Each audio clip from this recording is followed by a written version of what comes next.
Hello नमस्ते नमस्कार साथियों, स्वागत है आपका आपके अपने चैनल स्टूडेंट्स कॉर्नर पर। हम लोग स्टूडेंट्स कॉर्नर पर इंडियन मॉडर्न हिस्ट्री को डिस्कस कर रहे थे, जिसमें मैंने आप लोगों को बहुत कुछ पढ़ा रखा है। जो भी मैंने पढ़ाया वो सब एक प्लेलिस्ट में इसी वीडियो पर आप लोगों के लिए अवेलेबल है। अगर आप लोगों को वीडियो अच्छी लगे तो वीडियोस को लाइक करें, चैनल को सब्सक्राइब करें। अब अगर आज हम लोग आज की वीडियो में बात करेंगे तो आज की वीडियो में हम लोगों ने बात करनी है कि महात्मा गांधी जो भारत में आए थे 1915 में, उसके बाद उन्होंने क्या क्या भारत में आजादी के लिए कार्य किए थे, या भारत में भारतीय जनमानस के लिए क्या क्या कार्य किए गए थे, उन सब चीजों पर आज हम चर्चा करेंगे। अगर आज मैं आपको बताऊं तो महात्मा गांधी ने सबसे पहले भारत में उनका सबसे पहले सत्याग्रह था वो था चंपारण सत्याग्रह। उसके बाद खेड़ा सत्याग्रह, फिर अहमदाबाद सत्याग्रह, फिर उन्होंने जो है रॉलेट एक्ट और आपका जलियांवाला बाग हत्याकांड, फिर हंटर कमीशन, तहकीकात समिति, इन सब चीजों के बारे में चर्चा की थी। और ये सारी चीजें थी उनके छोटे लेवल पे थी। लेकिन अगर मैं राष्ट्रीय लेवल पर बात करूं तो उनके दो आंदोलन जो है, तीन आंदोलन बहुत ही इंपॉर्टेंट हैं। पहला आंदोलन असहयोग आंदोलन, दूसरा सविनय अवज्ञा आंदोलन, तीसरा क्विट इंडिया मूवमेंट, भारत छोड़ो आंदोलन। तो हम गांधी जी के ये सारे जितने भी आंदोलन हैं इन सब की चर्चा करेंगे। तो आज हम लोग स्टार्ट करते हैं चंपारण सत्याग्रह से। चंपारण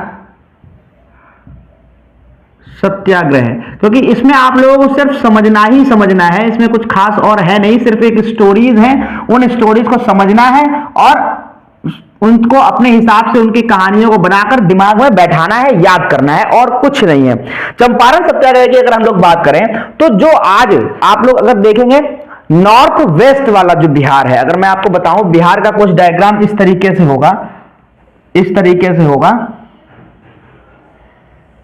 कुछ बिहार इस तरीके से होगा। अगर हम बिहार को 4 पार्ट्स में डिवाइड करें तो जो ये वाला जो एरिया है वो सब आता है नॉर्थ वेस्ट में, नॉर्थ वेस्ट में।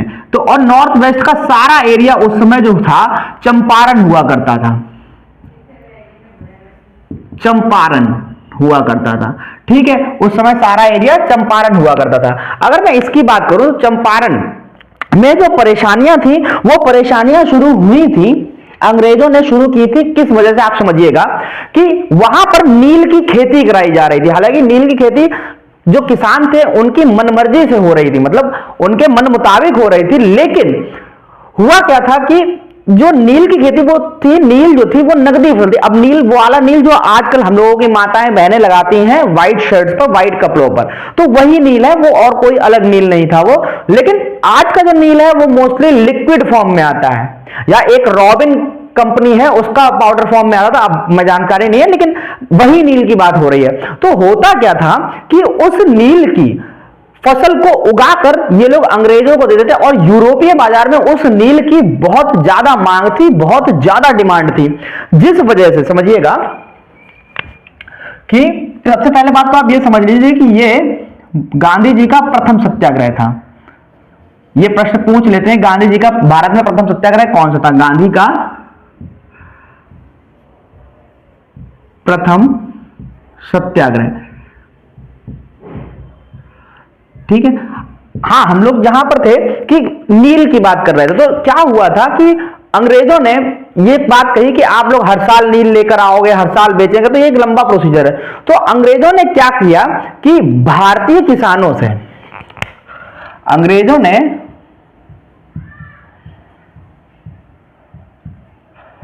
भारतीय किसानों को फुसलाकर, बहला फुसलाकर, क्योंकि भारतीय किसान सीधा था, बहला फुसलाकर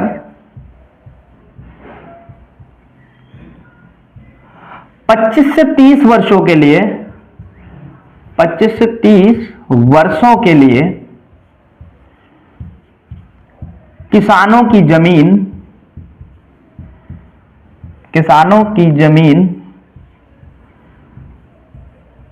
बंधक बना ली थी। बंधक या एग्रीमेंट करा लिया था, ठीक है, बंधक है ना, बंधक यहां पर आप लोग वर्ड यूज कर लीजिएगा, एग्रीमेंट, एग्रीमेंट करा लिया था, एग्रीमेंट करा लिया था, ठीक है। किसानों से एग्रीमेंट करा लेते कि आप लोग हर बार आएंगे, हम लोगों को यूरोपीय बाजार में जाना पड़ेगा, तो इससे बढ़िया है हम लोग जो है 25 से 30 वर्षों के लिए आपकी जमीनों का एग्रीमेंट कर लेते हैं कि आप इतने सालों तक अपनी जमीन पर क्या करेंगे, सिर्फ और सिर्फ नील उगाएंगे। तो होता क्या था कि अगर आप अपनी जमीन पर नील उगाते हैं तो वो जमीन 3 से 4 साल के लिए बंजर हो जाती थी। अगर आपने एक बार नील उगा लिया तो वो जमीन 3 से 4 साल के लिए बंजर हो जाती थी। होता क्या था, जैसे अगर किसी किसान के पास इतना बड़ा खेत है तो वो किसान जो था लगभग कुछ पार्ट कर लेता था जमीन के, तो वो कभी इस जमीन पे, इतने जमीन पर उसने, किसान ने क्या किया, नील उगा लिया, कभी इतनी जमीन पर नील उगा लिया, फिर जब इन दोनों का हो गया तो इसको 3-4 साल के लिए फ्री कर दिया, तो फिर इसको उगा लिया। अब भाई ये नील नगदी फसल थी, नील नगदी फसल थी, तो इनको तुरंत कैश क्रॉप थी, तो इनको तुरंत कैश मिल जाता था। तो इस वजह से किसान लोग लालच कर रहे थे और वो लोग नील उगा रहे थे। जब 25 से 30 वर्षों के लिए किसानों की जमीन पर बंधक बना लिया गया था, तो हुआ क्या कि 1900 में, 1900 के टाइम में, मतलब 1900 बोले तो 1910 के बाद, है ना, 1910 के बाद, एग्जैक्ट ईयर नहीं पूछता है, लेकिन बाद हुआ क्या था, 19वीं शताब्दी में हुआ क्या था कि जर्मनी में, 19वीं शताब्दी में जर्मनी में डाई का आविष्कार हो गया था, डाई का, ठीक है, डाई का आविष्कार हो गया था। अब जब डाई का आविष्कार जर्मनी में हो गया था तो सीधी सी बात है, यूरोपीय बाजार में डाई की डिमांड बढ़ गई। जो भारतीय किसान थे उनके द्वारा जो नील उगाया जा रहा था, नील की खेती की जा रही थी, उसकी डिमांड कम हो गई थी, जिस वजह से अब भारतीय किसानों को जो थी नगदी फसल में फायदा नहीं हो रहा था। तो वो लोग जो थे अंग्रेजों के पास गए। कौन? भारतीय किसान अंग्रेजों के पास गए। भारतीय किसान अंग्रेजों के पास गए और अपनी जमीन छुड़वाने के लिए कहने लगे। अंग्रेजों के पास गए और अपनी जो जमीन थी, अपनी जमीन छुड़वाने की मांग करने लगे।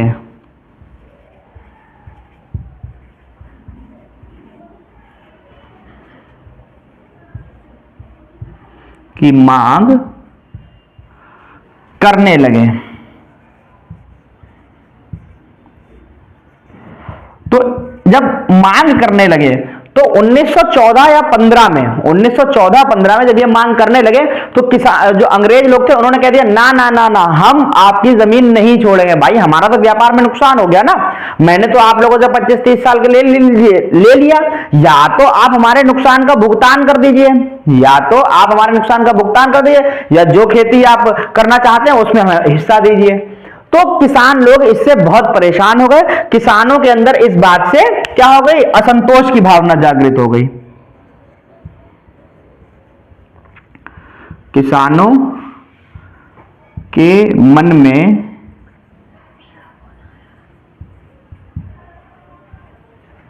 असंतोष की भावना आ गई।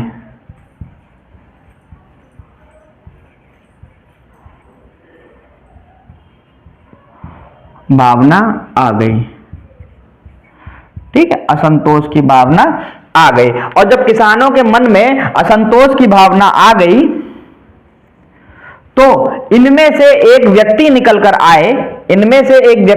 आए, जिनका नाम था राजकुमार शुक्ल निकलकर बाहर आए 1915 में।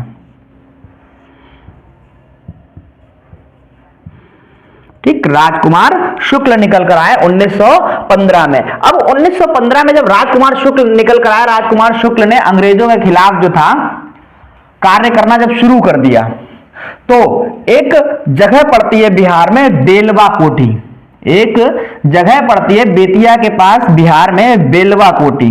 ठीक है, बेलवा कोठी, उसमें एक व्यक्ति रहते थे मिस्टर एमन। ठीक है, मिस्टर एमन, एक व्यक्ति रहते थे मिस्टर एमन। बेलवा कोठी बेतिया के पास बिहार में पड़ती है, उसमें एक व्यक्ति रहते थे मिस्टर एमन। ठीक है, निकल कर आया व्यक्ति राजकुमार शुक्ल। राजकुमार शुक्ल, ठीक। राजकुमार शुक्ल जब निकल कर आए तो एक बेलवा, बिहार में बेतिया के पास बिहार में क्या पड़ती है जगह, बेलवा कोठी। बेलवा कोठी, उसमें एक व्यक्ति रहते थे मिस्टर एमिन, ठीक है, एमिन। इन्होंने क्या कहा राजकुमार शुक्ल से कि आपको बहुत दिक्कत हो रही है, आप हमसे मिलिए आके। भाई अंग्रेज थे तो अंग्रेज ने हुक्म दे दिया राजकुमार शुक्ल को कि आप आइए हमसे मिलिए आके।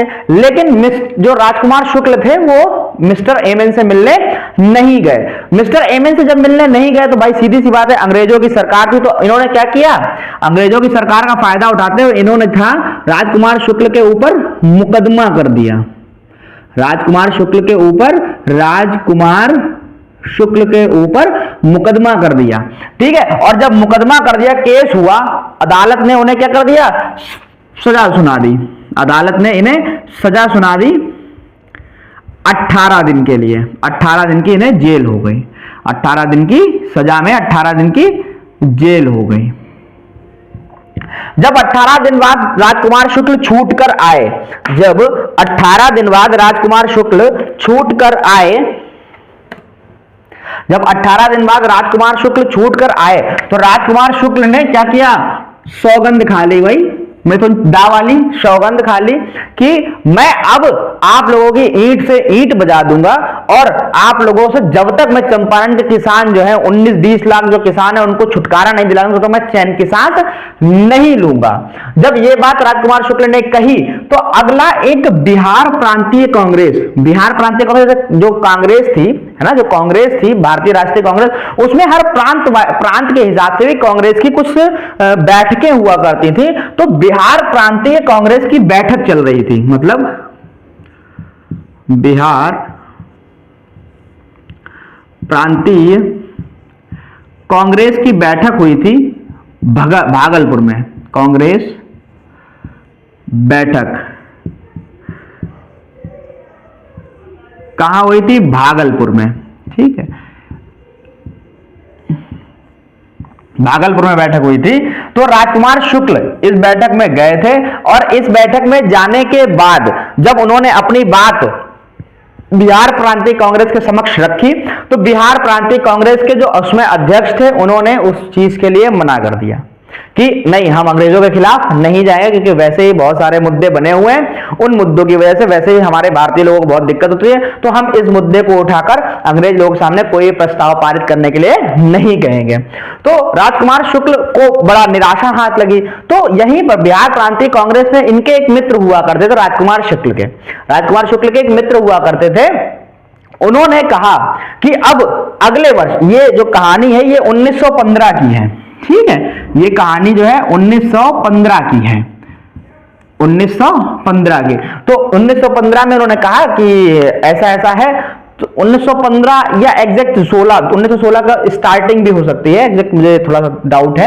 तो राजकुमार शुक्ल के मित्र ने उनसे कहा कि अगले वर्ष, हाँ अगले वर्ष कहा तो मतलब 1915 ही होगा, अगले वर्ष 1916 में लखनऊ अधिवेशन है, अगले वर्ष 1916 में लखनऊ अधिवेशन है, लखनऊ में अधिवेशन है। लखनऊ अधिवेशन में मैं जा रहा हूं, आप भी मेरे साथ चलिएगा। वहां पर बहुत बड़े बड़े नेता होते हैं और वहां पर आपकी बात को जरूर सुना जाएगा।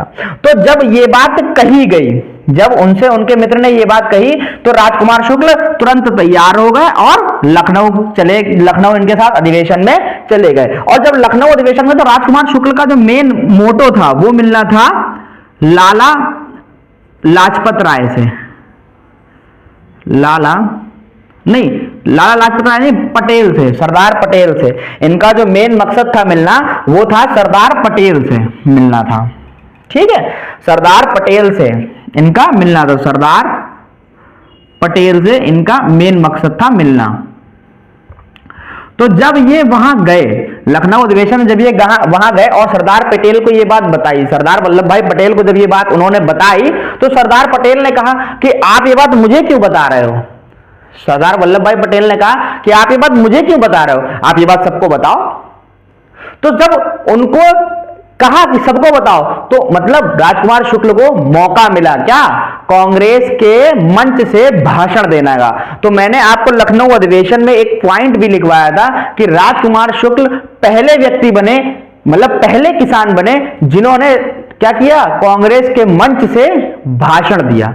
और जब कांग्रेस के मंच से भाषण दिया तो वहां पर जो थे अध्यक्ष थे, लखनऊ अधिवेशन के अध्यक्ष थे अंबिका चरण मजूमदार, है ना, अंबिका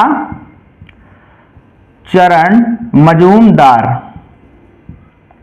भाई सबने कहानी सुनी चंपारण के लोगों की कि 19-20 लाख किसान लोग बहुत परेशान हैं। तो अंबिका चरण मजूमदार अध्यक्ष थे लखनऊ अधिवेशन के,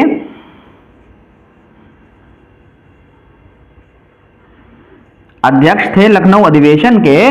तो इन्होंने अंबिका चरण मजूमदार ने क्या किया, गांधी जी को अपॉइंट किया, गांधी जी को अपॉइंट किया और गांधी जी से कहा, भाई अंबिका चरण मजूमदार ने गांधी जी को अपॉइंट किया,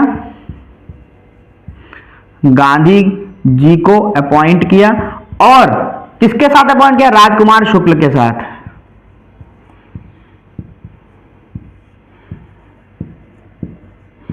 और कहा कि आप चंपारण जाइए और इसकी रिपोर्ट बनाकर मेरे समक्ष पेश करिए। भाई अंबिका चरण मजूमदार ने कहा गांधी जी से कि आप कहां जाइए, चंपारण जाइए राजकुमार शुक्ल के साथ और वहां के जो किसान हैं, परेशान हैं, किसान जो परेशान हैं उनकी एक पूरी रिपोर्ट बनाकर हमारे समक्ष पेश करिए। तो गांधी जी ने यह कहा था, गांधी जी ने इनसे कहा कि ठीक है, गांधी जी ने इनसे कहा क्योंकि 1916 का अधिवेशन हुआ होगा दिसंबर में, तो गांधी जी ने इनसे कहा कि ठीक है हम मार्च या अप्रैल में, मार्च या अप्रैल 1917, भाई 1916 का सेशन था ये, और जो कि आप जानते हो दिसंबर में हुआ होगा। तो 3-4 महीने बाद 1917 मार्च अप्रैल में इन्होंने कहा कि मैं चंपारण आऊंगा। इन्होंने राजकुमार शुक्ल से कहा कि मैं चंपारण आऊंगा और आप अपनी परेशानियों को मुझे बताइएगा, तब मैं आपकी परेशानियों का समाधान करूंगा, कि रिपोर्ट बनाऊंगा और अध्यक्ष जी को पेश करूंगा। उसके बाद कहानी आगे चलती रही, आ गया मार्च अप्रैल जब आ गया, मार्च अप्रैल से पहले ही भाई काफी ज्यादा लोग वहां पर परेशान तो थे ही। तो इन्होंने क्या कहते हैं, आपके राजकुमार शुक्ल ने एक पत्र लिखा, गांधी जी को एक पत्र लिखा और वो पत्र पटना रेलवे स्टेशन के प्लेटफॉर्म नंबर 1 पर आज भी लगा हुआ है। मतलब उसको इस तरीके से लगा दिया गया है कि आज भी सब लोग उसको पढ़ सकते हैं, ठीक है। तो वो पत्र आज भी लगा हुआ है जिसमें लिखा हुआ है कि शायद आप भूल गए, और मतलब बहुत ही मार्मिक भाषा में उन्होंने पत्र लिखा है। तो हो सकता है कि आप लोग भूल गए हों, आप मतलब गांधी जी आप भूल गए हो, आपने हम लोगों से वादा किया था कि आप आइए। जिस तरीके से सिया राम चंद्र जी ने क्या किया था, शबरी के घर जाकर शबरी का उद्धार कर दिया था, आप भी हमारे चंपारण आइए और चंपारण के किसानों का उद्धार कीजिए। इसी तरीके से एक मार्मिक पत्र उन्होंने लिखा था, जो पत्र आज Patna railway station platform number 1 पर लगा हुआ है। तो उन्होंने एक पत्र लिखा। पत्र पढ़ने के बाद गांधी जी उस समय थे कलकत्ता में, गांधी जी उस समय थे कलकत्ता में। तो गांधी जी ने जो था राजकुमार शुक्ल को कहा कि आप ठीक है यहां आ जाइए, ठीक है। लेकिन जब तक राजकुमार शुक्ल ने अपना पैसे ऐसे का इंतजाम किया, कलकत्ता पहुंचे, तब तक गांधी जी वहां से जा चुके थे। उसके बाद फिर एक पत्र लिखा, तो गांधी जी ने कहा कि ठीक है आप वहीं रुको, मैं वहीं आता हूं। तो वो कलकत्ता में उनसे मुलाकात हुई। फिर कलकत्ता से गांधी जी और गांधी जी के कुछ साथी जो है साथ में गए। अब अगर हम महत्वपूर्ण नेता की बात करें तो जो चंपारण गए थे, तो पहले थे भाई गांधी जी तो थे ही थे, तो पहले थे राजेंद्र प्रसाद, ठीक, आप ये नाम याद रखिएगा। दूसरे थे आपके मजहर उल हक।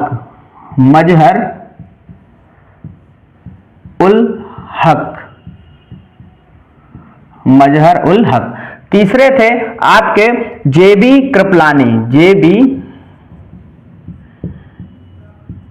कृपलानी, ठीक। चौथे थे ब्रज किशोर सिन्हा, ब्रज किशोर सिन्हा, ब्रज किशोर सिन्हा। पांचवें थे राम नवमी प्रसाद, राम नवमी प्रसाद, ठीक। सिक्स्थ थे नरहरि पारेख, नरहरि पारेख है ना, नरहरि पारेख। सेवेंथ थे शंभू शरण शर्मा, शंभू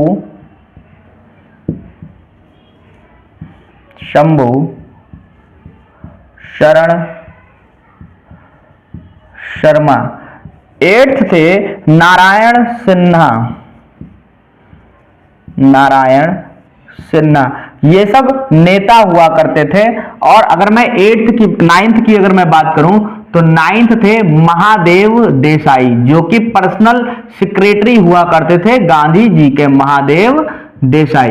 ये 9 लोग मेन नेता जो थे चंपारण पहुंचे। और जब ये चंपारण पहुंचे तो थोड़ा सा हंसी की बात ये है कि राजकुमार शुक्ल फूले नहीं समा रहे थे कि हाँ अब एक ऐसा व्यक्ति यहां पर आ गया है जो हम किसानों की क्या करेगा, मदद करेगा, हम किसानों के सारे दुख तकलीफों को दूर करेगा।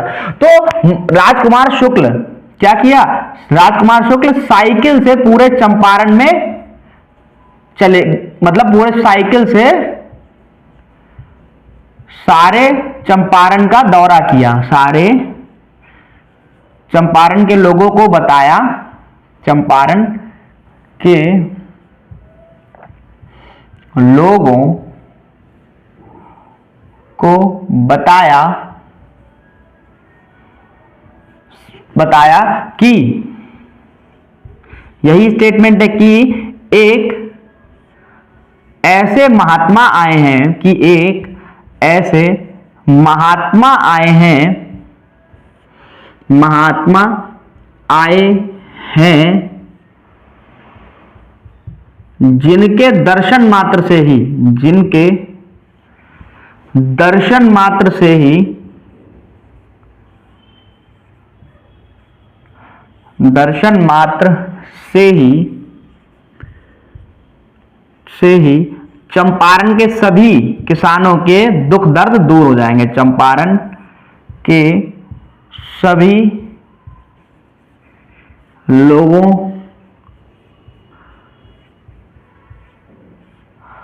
के दुख दर्द दूर हो जाएंगे, दूर हो जाएंगे, ठीक है। ये जो है क्या कहते हैं, राजकुमार शुक्ल ने ये स्टेटमेंट दिया था कब, जब गांधी जी वहां पर चंपारण पहुंचे थे। और जो था सभी लोगों से राजकुमार शुक्ल ने यही कहा था कि एक ऐसे महात्मा आए हैं जिनके दर्शन मात्र से ही चंपारण के सभी दुख दर्द दूर हो जाएंगे, सभी दुख दर्द का निवारण हो जाएगा। तो इस तरीके से गांधी जी ने क्या किया था, सभी लोगों को एकत्रित, गांधी जी के पास सभी लोग आए और सभी लोगों के आने के बाद गांधी जी ने अपना आंदोलन शुरू किया, लोगों की परेशानी शुरू हुई। उसके बाद मुकदमा डाला और मुकदमा डालने के बाद जब केस चला, क्योंकि इन्होंने बिल्कुल क्या कहते हैं अहिंसक तरीके से अपना आंदोलन किया था, तो सत्याग्रह किया था, तो क्या हुआ कि मुकदमा डालने के बाद कोर्ट ने एक चंपारण एग्रीगेरियन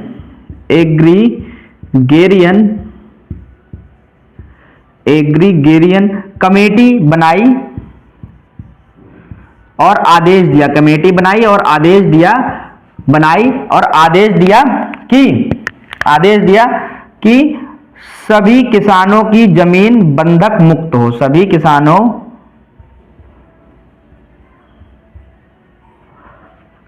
की जमीन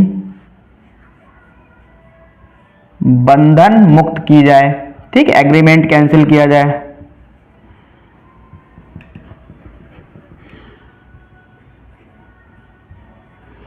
की जाए। और दूसरा कहा कोर्ट ने कहा, अदालत ने कहा कि जिनसे भी वसूली हुई है, जिनसे भी अवैध वसूली हुई है, अवैध वसूली हुई है 25% वापसी हो, 25% वापसी की जाए। 25% वापसी हो, ठीक, 25% वापसी हो। इन दो शर्तों के साथ जो था आपका चंपारण सत्याग्रह पूर्ण हुआ। और उसके बाद क्या हुआ कि जो गांधी जी वहां से फिर चले गए, चंपारण से चले गए। और जब चंपारण से गए तो एक किस्सा यहां पर निकल कर आता है, आप लोग एक बार स्क्रीनशॉट इसका ले सकते हैं। एक किस्सा यहां से निकल कर आता है। आप लोग ये नेताओं के नाम जरूर याद रखिएगा, क्योंकि नेताओं के नाम से कभी कभी क्वेश्चन बन जाता है। एक यहां पर वो बन जाता है, मतलब एक किस्सा है बत्तख मियां का, ठीक है। आप लोगों ने मोतिहारी स्टेशन के बाहर जब आप जो है सेकंड गेट की तरफ जाते हैं, पीछे साइड में जब निकलते हैं तो वहां पर बत्तख मियां द्वार बना हुआ है, बत्तख मियां द्वार बना हुआ है। तो वो बत्तख मियां कौन है आप लोग समझिएगा, बत्तख मियां वो कौन है। तो जैसे मैंने अभी आपको बताया था कि जो क्या बोलते हैं आपका चंपारण का जो जगह थी, जैसे मैंने अभी आपको इस तरीके से बना के दिखाया था बिहार, तो जो ये वाला एरिया था ये तो मैंने बताया था आपको क्या बोलते हैं चंपारण का क्षेत्र था। और जो ये वाला एरिया था ये आज तो खैर बक्सर और क्या बोलते हैं रोहतास का क्षेत्र है, लेकिन उस समय ये क्षेत्र हुआ करता था शाहाबाद का, उस समय ये क्षेत्र हुआ करता था शाहाबाद का, जिसमें 1917 में शुरुआत में या 1916 में, हाँ 1916 में हिंदू मुस्लिम दंगे हुए थे, हिंदू मुस्लिम दंगे हुए थे। और यहां पर जो उस समय वो हुआ करता था गवर्नर, वो हुआ करता था इरविन, गवर्नर था इरविन, किस जगह का आपके चंपारण जगह का। तो क्या हुआ था कि जब इरविन ने गांधी जी और राजेंद्र प्रसाद को जब आए थे इनके पास, तो इरविन के यहाँ एक खानसामा हुआ करता, खानसामा मतलब जो लोग खाना बनाते, तो उसमें एक व्यक्ति हुआ करते थे बत्तख मियां, एक व्यक्ति हुआ करते थे बत्तख मियां। तो बत्तख मियां से उन्होंने कहा, बत्तख मियां, ठीक है, बत्तख मियां ये खानसामा हुआ करते थे इरविन के, कुक है ना, कुक या शेफ खानसामा इरविन के थे, ठीक है, इरविन के थे। तो इरविन ने बत्तख मियां को बुलाया और कहा कि मैंने तुम्हारे परिवार को कैद कर लिया है, आज शाम को गांधी, ठीक है, गांधी और राजेंद्र प्रसाद, गांधी और राजेंद्र प्रसाद आज रात का डिनर करने यहीं आ रहे हैं, राजेंद्र प्रसाद डिनर करेंगे आके, ठीक है, डिनर करेंगे आके। और जब डिनर करेंगे आके तो आपको खाना खिलाने के बाद जो दूध दिया जाता है ना, दूध जो गिलास में भरकर दूध दिया जाता है, उस दूध में आपको जहर मिला देना है, जहर मिला देना है। और जहर वाला जो दूध है वो आपको किसको दे देना है, गांधी जी को दे देना है, जहर वाला दूध गांधी जी को आपको दे देना है, ठीक है, जहर वाला दूध गांधी जी को दे देना है। तो बत्तख मियां हालांकि देश प्रेमी ही थे, तो उन्होंने क्या किया कि खाना खिलवा दिया। खाना खिलवाने के बाद अब इरविन भोजपुरी तो जानता नहीं था, ठीक है, इरविन भोजपुरी तो जानता नहीं था, तो इरविन के सामने ही राजेंद्र प्रसाद से बोल दिया, ई ग्लास में जहरवा दूध में, उन्होंने बिहार की भोजपुरी लैंग्वेज है, ई ग्लास में जहरवा। तो राजेंद्र प्रसाद तो समझ गए कि गांधी जी के ग्लास में जहर है, तो राजेंद्र प्रसाद ने हल्के से कोहनी मार दी, राजेंद्र प्रसाद ने हल्के से कोहनी मार दी। और जब कोहनी मार दी तो वो दूध फैल गया। और जैसे ही दूध फैला, आप देखते होंगे पहले गांव में, आज भी गांव में हर घर में कुत्ता बिल्ली जानवर रहते ही थे, तो जैसे ही दूध फैला बिल्ली आई और बिल्ली ने जैसे ही उसको चट किया वैसे ही बिल्ली मर गई, वैसे ही बिल्ली मर गई। आप समझ सकते हैं इतना खतरनाक जहर था गांधी जी के लिए। क्यों? क्योंकि उन्हें मालूम था गांधी जी जो है हमारी नाक में दम कर देंगे, इसलिए इरविन ने गांधी जी के खिलाफ षड्यंत्र किया था। तो यह है बत्तख मियां की कहानी। और जब राजेंद्र प्रसाद भारत के पहले प्रेसिडेंट बने, राजेंद्र प्रसाद, तब इन्होंने ही मोतीहारी जो रेलवे स्टेशन है उसके पीछे साइड में दूसरे नंबर गेट पर बत्तख मियां द्वार बनवाया था। तो यही कहानी है बत्तख मियां की। बत्तख मियां कौन थे? तो ऑप्शन आ सकता है इरविन के खानसामा, ठीक है। हालांकि उसके बाद राजेंद्र प्रसाद ने गेट द्वार को बनवाया था और इनके जो घर वाले थे उनको जमीनें भी दी थी और काफी कुछ किया था, लेकिन बत्तख मियां तो मर ही गए थे, अंग्रेजों ने उनको मार ही दिया था, उनके परिवार को ही मार दिया था। तो यही बत्तख मियां की एक स्टोरी है। अब हम लोग चलेंगे खेड़ा सत्याग्रह पे, ठीक है, खेड़ा सत्याग्रह पे। अब अगर हम लोग खेड़ा सत्याग्रह की बात करें तो खेड़ा सत्याग्रह में कुछ नहीं था, वहां पर भी जो था किसानों का ही बवाल चल रहा था, ठीक है, किसानों की ही दिक्कतें चल रही थी। और खेड़ा पड़ता है आपका गुजरात में, ठीक है। चंपारण के बाद सीधे सीधे महात्मा गांधी गुजरात चले गए थे और वो जगह पड़ती है गुजरात में भी। तो हुआ क्या था कि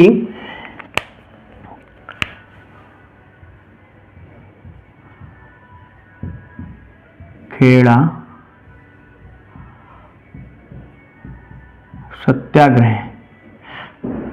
सत्याग्रह हुआ था 1918 में, और 1918 में भीषण अकाल पड़ गया था। 1918 में भीषण अकाल पड़ गया था, ठीक है। भीषण अकाल के चलते, भाई भीषण अकाल पड़ेगा तो बरसात होगी नहीं, ठीक है, बरसात नहीं होगी तो पैदावार नहीं होगी, ठीक है, पैदावार नहीं होगी तो भाई जो किसान है उनके पास क्या पैसा नहीं होगा, और पैसा नहीं होगा तो ये लोग टैक्स कहां से देंगे। तो बस खेड़ा सत्याग्रह में कहानी इतनी सी है कि अंग्रेजों ने क्या कर दिया था, इन लोगों से अवैध वसूली करने का जो है नियम ले लिया था, मतलब अवैध वसूली कानून पारित कर दिया था, जिस वजह से यहाँ के किसानों को बहुत दिक्कत हो रही थी। जो है जोर जबरदस्ती से किसानों से कर की प्राप्ति की थी, किसानों से कर की प्राप्ति के चलते कर लिया गया था, है ना, कर लिया गया, और इस वजह से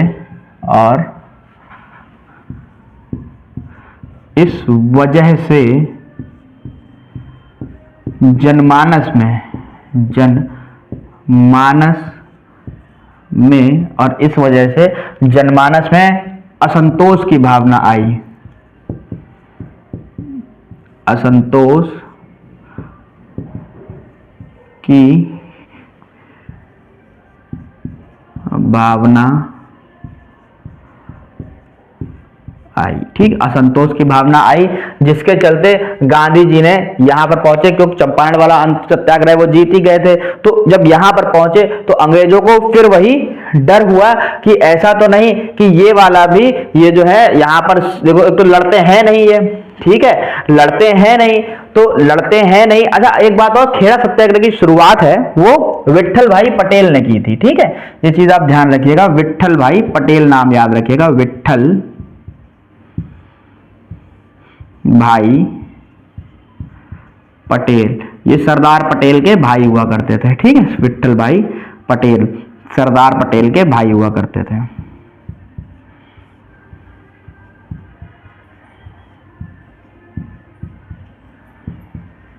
सरदार पटेल के भाई थे, ठीक है। और विट्ठल भाई पटेल नंबर 1, ठीक है, सरदार पटेल भी वहां पर थे, तीसरे गांधी जी भी पहुंच गए थे, गांधी, ठीक, चौथे इंदुलाल याग्निक,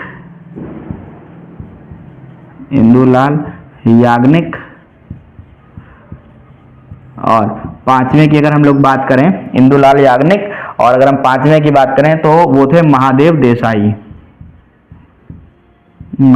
देसाई। इन लोगों ने जाकर खेड़ा में जो थी सत्याग्रह की खेड़ा सत्याग्रह की नींव रखी थी और खेड़ा सत्याग्रह का नेतृत्व किया था। तो यही क्या हुआ था कि खेड़ा सत्याग्रह में भी जब किसानों को इतनी दिक्कत हो रही थी तो खेड़ा सत्याग्रह में भी अंग्रेजों ने यही सोचा, ऐसा ना हो भाई, देखो ये लड़ते तो है नहीं, ठीक है, अहिंसक तरीके से इनका आंदोलन होता है, तो चुपचाप इनकी बात मान लो। और इन लोगों में यही कॉम्प्रोमाइज हो गया था कि जो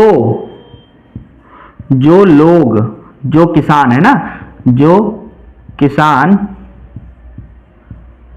कर देने में, जो किसान कर देने में सक्षम है, देने में सक्षम है, ये बीच का रास्ता था, सक्षम है, उनसे ही कर लिया जाए, उनसे ही कर लिया जाए। बस यही इसकी स्टोरी है। उसके बाद अंग्रेजों ने यही पारित कर दिया था प्रस्ताव कि जो किसान कर देने में स्वेच्छा से कर देना चाहते हैं वही कर दें। और इसके अलावा खेड़ा सत्याग्रह और आपका चंपारण सत्याग्रह में कुछ भी एक्स्ट्रा है नहीं। मैंने इस दोनों में नेताओं के नाम भी लिखवा दिए, फाइनल कंक्लूजन क्या हुआ यही बता दिया, और जो पृष्ठभूमि थी मैंने ये भी बता दिया।